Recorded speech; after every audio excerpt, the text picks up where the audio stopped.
woke athletes in the Olympics. Oh, it's going to be insufferable. The Olympics are in like 3 or 4 weeks or so. It's such a bummer too, because I was watching the Olympic trials for track, and I watched the guys run the 800 meter, which I think that's like the most excruciating race. Mentally, that's got to be brutal. You sprint around the track once, and then you got to do it again. Like, oh, it'd be so. Anyway, so the guys got done, and the top 3 made it, and they go over, they're interviewed, and they're ecstatic. The world champion didn't make the team. He got like 6th place. He bombed. So these 3 guys made it. They're like, oh, it's great. Thanks, my mom and my coach. This is for you, and this is for America. Oh, I can't wait to go represent America. It's great. And he grabs an American flag and runs around the track. All 3 of them do, and it's great. That's what this country needs that right now.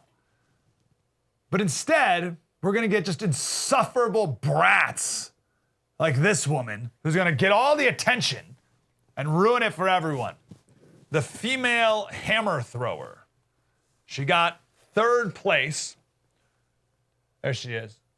And had a hissy fit on the podium, turned away from the flag, while the other 2, as you see, were standing there, proper hand over heart. And you had this brat sulking and turning away and held up this shirt or something that said, look at her, she's the worst. Held up this shirt that said activist athlete. Gwen Berry is her name. And she said, I don't understand this at all. She said it was a setup. And I really don't even know what she's talking about. Like, she said the playing of the national anthem was a setup. I don't know what she's even referring to. Like, that's what they do. But I can't try to make sense of it because it doesn't make sense, because to narcissists, it's always all about them. That's it. That's a key aspect of our culture today and of wokeism. It's all about me all the time. Why? Because we've had about a decade or so of social media infusing itself into our psyches. Like, I'm not even gonna say like drip by drip. Fire hose all day, every day for a decade plus, telling you, reinforcing to you nonstop all day that everything in life is about me. And that's gonna mess you up. It was a lot harder to be a narcissist back in the day, right? You could only transmit yourself to the people in your immediate circle. And if you were just a narcissist all the time, those people would reject you. So you can only get away with it for so long before you wise up and you're like, geez, if I want to be included in anything ever, I got to stop being such a flaming narcissist all the time. How could you be a narcissist? I don't even know how it's possible. Like, let's say you're when I think social media, I think 16-year-old girl, but there's tons of people on social. But let's say you're a 16-year-old girl, right? You're a 16-year-old girl and you're living on a farm in 1880 in Virginia. How are you going to be a narcissist? What are you going to do? You're busy milking cows all day. What are you going to do? You're going to be a brat to your dad who's working all day? You're going to be a spoiled brat to your mom who's busy making the pair of shoes that you're going to use that year?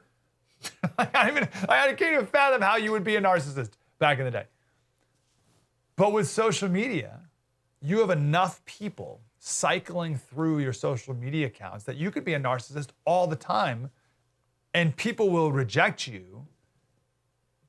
If they do, usually narcissists get even more attention, right? But even if the people did reject you, then you would just get more people to follow you, and then like you're a narcissist, so they reject you. But then there's an endless supply of attention, right? And your narcissism it knows no bounds. There's no ends to it. It's never stopped. There's never right? So like if let's say you there's 100 people follow you on Twitter and you're just a flaming narcissist, and those 100 people are like, I'm out. I'm gone. I don't pay attention to you. Well, then you get another 100 people who are gonna follow you, and you can keep being a narcissist, and then they leave, and then another 100 people, and you just keep being a narcissist forever and ever and ever. And 10 years of that, you're gonna be a narcissist. And people are gonna sink deeper and deeper into their delusions and into their mental illness until you become like that person.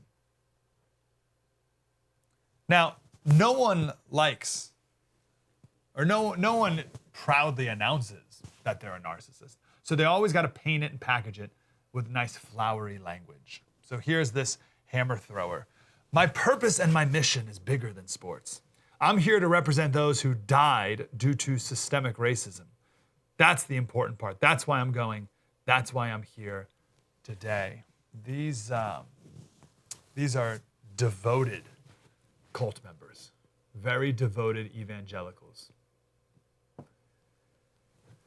So that's the root of it all. It's just flaming narcissism. The metal podium, it's not about you, especially if you're third place. All right, lady? If you won, it'd still be inappropriate, but like maybe you wouldn't, but then you could at least put it out. You got third. All right? But it's not about you. The whole moment's not about you. This holds true for the person. This happens every Olympics too. There's someone who gets second place. It's usually in like a subjective sport, like figure skating or gymnastics or something, where the person gets second place and they thought they should have won, so they put the medal on them and then they take it right off. Right? And it's like, no, it's not about you. It's not about you. Especially if you got third. You're barely even invited up there. You're not even the first place loser. You're the second place loser. It's about the person who got first. So give them their credit. Move on with your little insignificant life. This is Matt Walsh. He said, in a healthy and self-respecting society, she would be kicked off the team and shamed as the spoiled, rotten child that she is. Instead, she'll be lionized as a hero. Jesse Kelly, Americans will never be more than 25 feet away from endless supplies of clean drinking water and still complain about their own country. Meanwhile, some Olympic athlete from some third world dump will wave his flag proudly. I guarantee you, in the Olympics, you're gonna have some American do something like this. You're not gonna have a single person from a second or third world country, or probably any other country, disrespect their flag and disrespect their country like that. It's not gonna happen. There's no chance that will happen. But the Americans will do it. Why? Jesse Kelly was on Tucker's show the other day. It was awesome. And here's a clip of that. Honestly, it sounds hokey, it sounds cliche, but the reason we are in this predicament in this country is simply patriotism. We have a patriotism problem. If you have a high enough percentage of your population that loves their country, you're going to have a good country. Why? Because if you have so many people, if there are 100 people in the country and 85 of them wake up every day saying, this is a great place. Well, why do I feed my kids? Because I love my kids, therefore I feel like I have a duty to do right by my kids. Same way it works in a country. You wake up every single day, this is a wonderful place. I have a duty to serve it, to protect it, to make sure it stays the way it is because it's blessed me so much and provided me these opportunities. But if 85 out of 100 people wake up every day and think this place sucks, well, then you're in a lot of trouble. I love this country, which is why I agree with our friend Hans Feeney, who said you got to throw these American-hating, self-aggrandizing brats off our Olympic teams. I would rather lose every Olympic event than win one medal with these vile narcissists. Fortunately, you're going to see a lot more of it when the Olympics start coming up. Wow, that was deep and insightful. I want more of that. Like, subscribe, get more.